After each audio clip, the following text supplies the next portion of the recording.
Hey everybody, and thanks for joining me.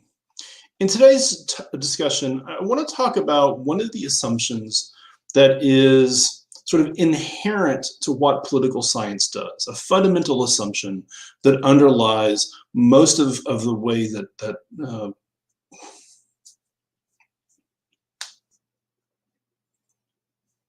Hey everybody, and thanks for joining me. In today's discussion, I want to talk about one of the fundamental assumptions of political science. Now, this is something that is so basic, so fundamental to how most political scientists think about the world, that they often even forget that it is included in their calculus when they're discussing politics, political outcomes, or the relationship between government and the economy.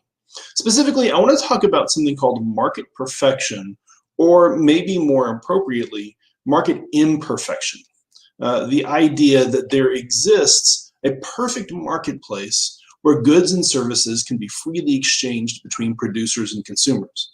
Now, the idea of a marketplace, the idea that we have suppliers and people who are involved in the demand, this was most early or most well articulated in a book called The Wealth of Nations by Adam Smith. I'm not going to spend a whole lot of time talking about the underlying principles of Wealth of Nations. But basically, the question that Adam Smith was trying to answer was, what is the best way for a state, what is the best way for the government to grow an economy within the state? And ultimately what he concludes is that the best way to grow is to most efficiently allocate resources. Rather than trying to manage or figure out where resources go, if you can just simply allocate them most efficiently, which means to simply allow the supply and the demand sides of the economy to negotiate amongst themselves what the best way to allocate resources will be. Now, inherent in this assumption is that there is no good way for a government to figure out, given a sufficiently complex economy, how to allocate resources or how to distribute resources or how to predict what it is consumers are going to want to buy. Additionally, something that is assumed by Adam Smith's theories are that because of the needs of allocation, the more money that government takes out of the economy, the worse off the economy is going to be. So what does this mean for politics? Well, there are at least four things that advocates of Adam Smith's economic models try to prescribe to governments, try to prescribe to states as a way of coming most closely to the model of economy that Adam Smith suggested. For example, one of the things that we assume is that the most efficient way to allocate resources will be if individuals do it for themselves, if there's a free exchange of private property. In fact, when you consider the issue or the concerns around the prisoner's dilemma or the collective action problem, these largely exist, or these largely occur because people are operating, especially with the collective action problem, because people are operating with some kind of a public good, something that is shared among individuals where they're both receiving benefits from some kind of a common resource. And so if you begin by privatizing everything, by making sure that everything belongs privately to individuals, you actually immediately get out of the collective action problem because there is no collective. This means that in areas where we would expect government to step in, we're probably actually better off, according to followers of Adam Smith, in allowing private businesses to develop fee-based services to provide the goods and resources that we need. We don't necessarily need highways, for example, as a public good. Rather, what we need is a fee-based toll road that would be provided as a way of trying to meet the needs of the local citizens.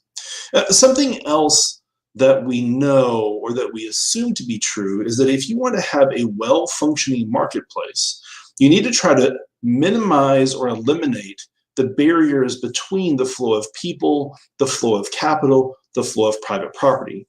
You want labor to be able to go from one part of the country to another, or from one country to another, as efficiently and freely as possible, so that they can basically go where the capital is, go where production is. Similarly, if you need to be able to move capital from one part of a country or one industry in one part of a country to another, you want that to be possible.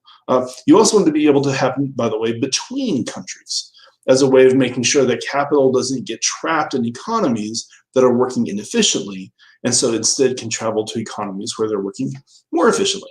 So this essentially creates what we call the laissez-faire approach to politics, the laissez-faire approach to economics. Just tell the government to keep their hands off.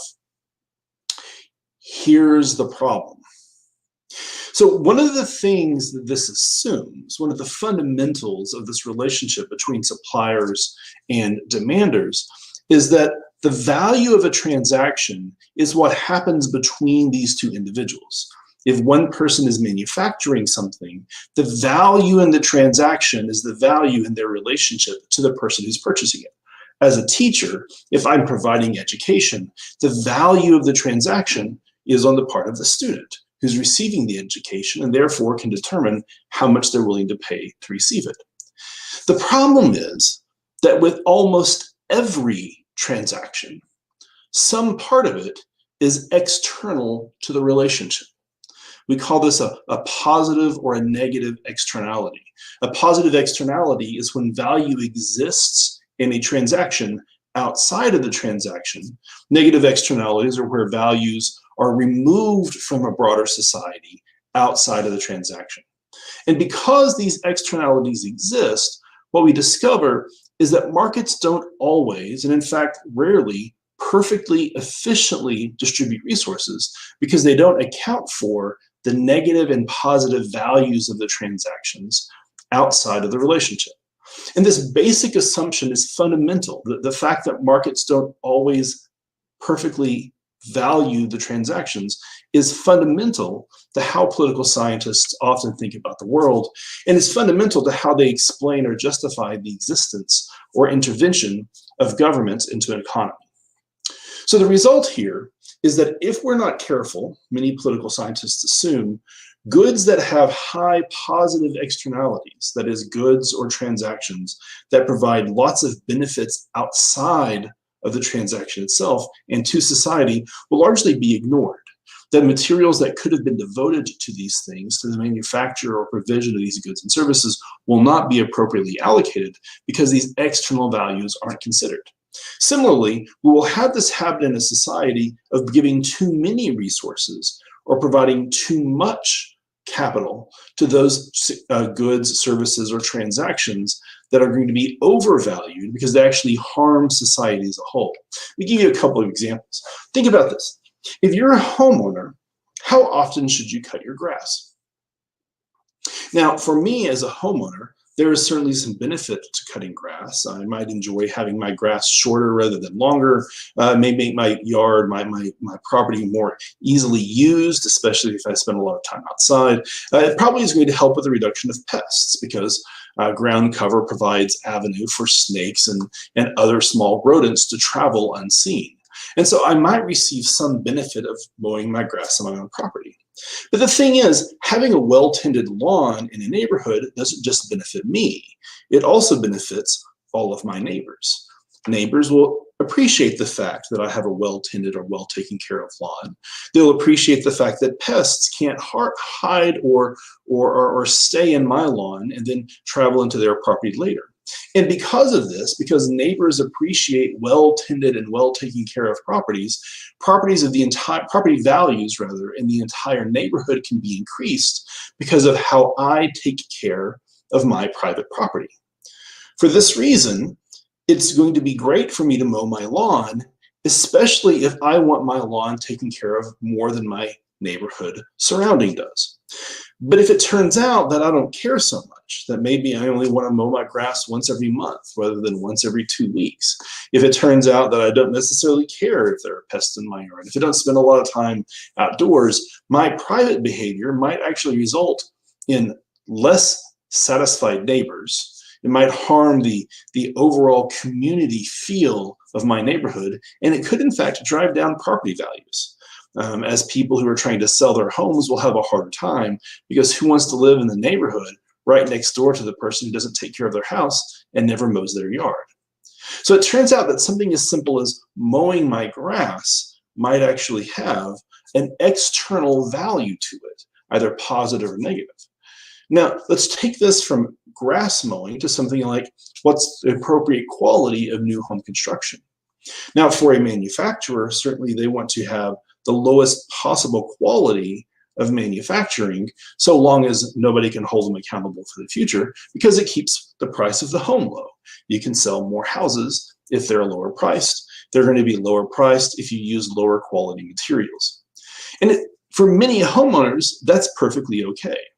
If you're a first-time home buyer and you're only planning on living in a starter home for 3 to 5 years, it may not matter to you that the roof will break down 10 or 15 years from now. It may not matter to you that the house might have plumbing problems or foundation problems 10 or 15 years from now. You're simply trying to move into a home, establish equity value in your home for the first 3 to 5 years, and then sell your home as you're moving into a different neighborhood.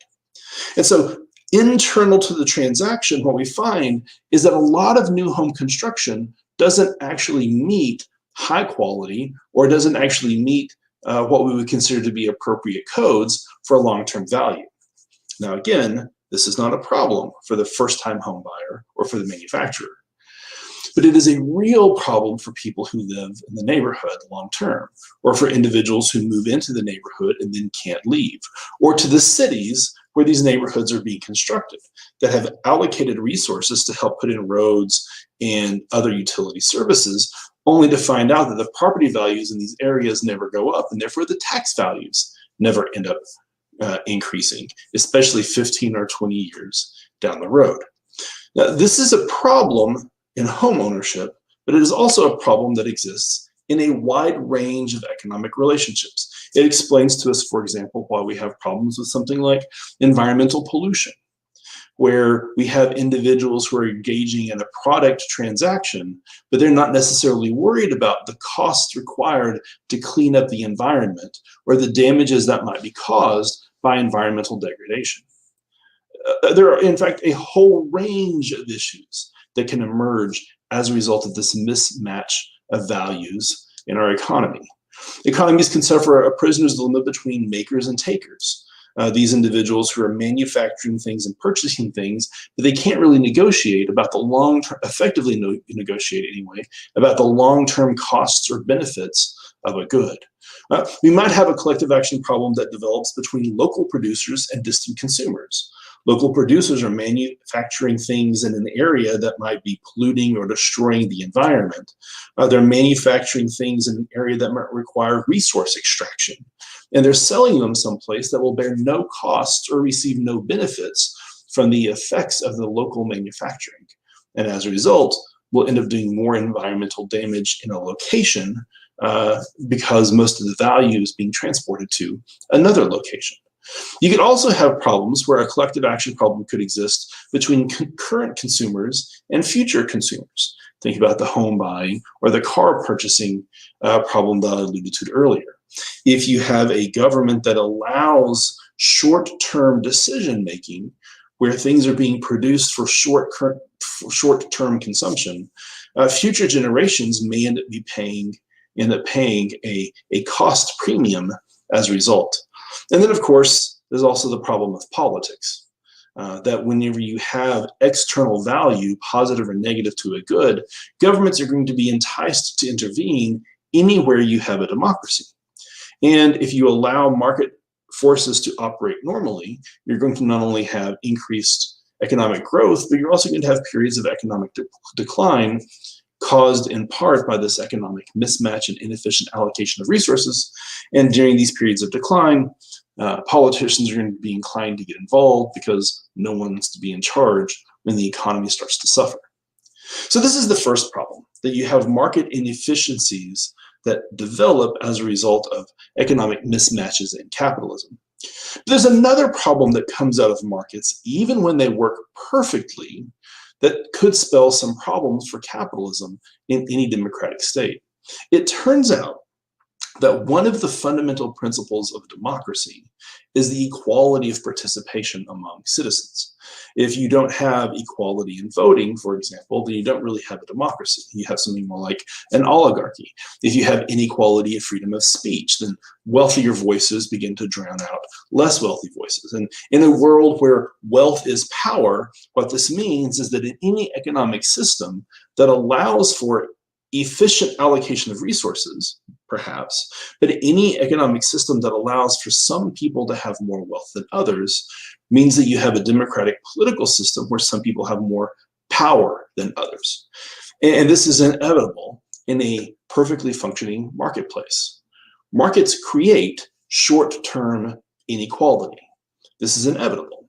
Some people will have more efficient allocations of resources in their businesses. Some will have less efficient allocation of resources in their businesses. Those that are better will end up producing more wealth and getting richer. Those that are not as good will end up falling by the wayside.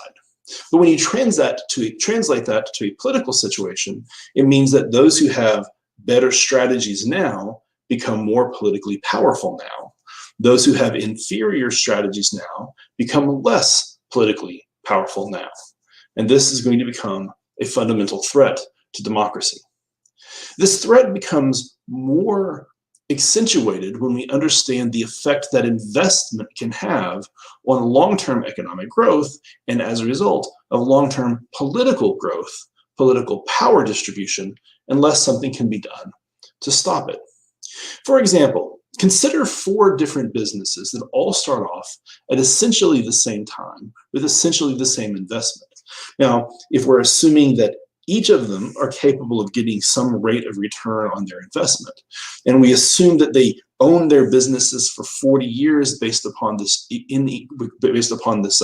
unequal rate of return, what we find is that the inferior person, the inferior business, will produce relatively little profit over the 40-year period of time. But the most effective and the most efficient business, the most effective and most efficient business owner, will produce a fairly considerable amount of wealth. In fact, at the end of this experiment, we would find that the person who is most efficient, even though they were only slightly more efficient than their number 2 competitor, will end up with over half of the wealth in the society, and therefore more than half of the political power.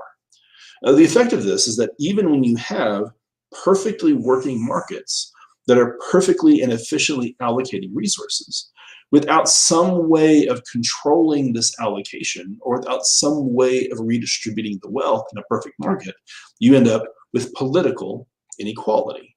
And economic inequality might be able to be handled. Political inequality in democracy is a real problem. And this is something that political science assumes to be true, and that is something that political scientists are always trying to figure out how to deal with. Another example of how this might work is to think about the difference between short-term, middle-term, and long-term motivations behind an action, and how thinking about short-term versus middle-term versus long-term markets might affect a social outcome. Think about education, for example. In the short term, the best way to think about education is as a transaction between parents and teachers, where parents are sending their kids, K through 12, to public schools or to private schools, and they're paying for them in the form of taxes or tuition, and teachers are the providers, the ones who are actually providing the education. But in the middle term, it's more complicated than that. As our recent experiences with COVID have helped to illustrate, our public education system isn't just about short-term education where students get lessons. It's also about a middle-term, low-cost daycare provider, so that parents, as they're thinking about the next month, 3 months, 6 months, 12 months of their life, can be calculating when they don't have to worry about their children, and therefore they'll be better capable of entering into the workforce and better capable of providing production. In fact, one of the big concerns that we've had around COVID was the fact that without public schools, how do families, especially if all of the members who are adults have jobs, how do families actually go out and make money when the kids are going to have to be left unattended at home if COVID shuts down the public school districts? But there's also a long-term benefit to society when we're thinking about politics. I am better off living in a society that is well educated. I am better off living in a society where people understand the issues that are around them, because better educated societies are more likely to be democratic societies.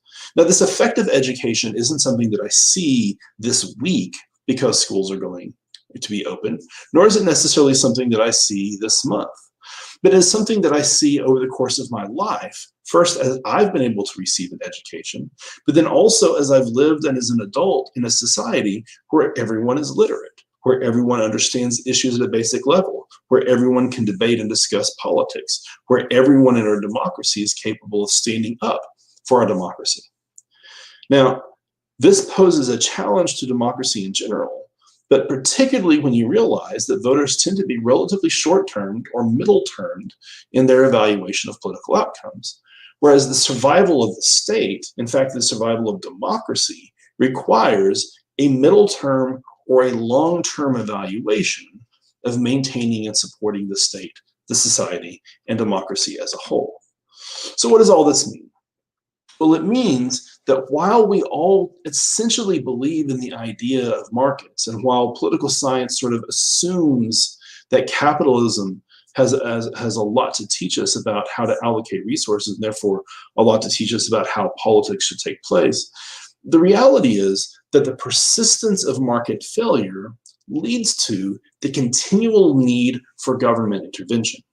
And in fact, a big part of what we need to be doing in political science is understanding when market failure is going to occur, either how to avoid it from happening in the first place, or how to use government to mitigate some of the negative consequences of market failure.